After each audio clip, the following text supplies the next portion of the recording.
Hi guys, it's Nunu and I'm here with you in Home, which for us acts as a bulletin board to our English 101 College Reading and Composition 1 course.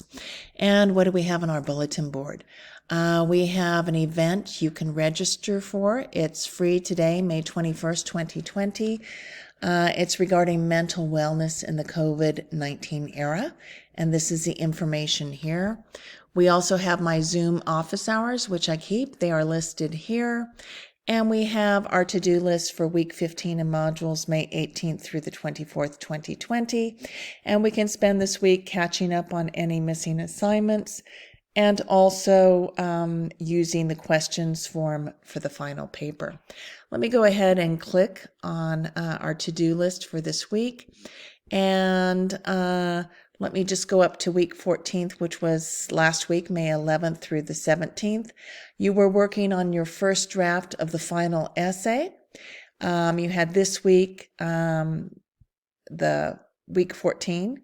You also have week 15 and week 16 to submit it.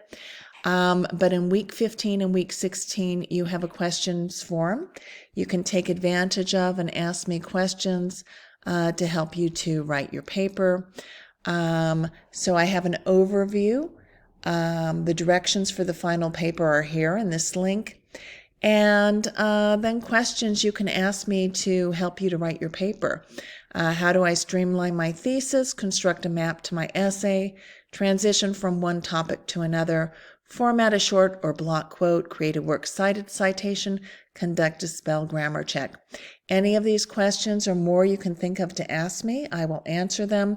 Simply post them in here, click on reply, ask me a question, post it, and I'll answer it. Okay, if you have any other questions or concerns, I'm over here in inbox. I want your success this semester, so please be sure to take advantage of this questions form for the final paper. Let's have a good week.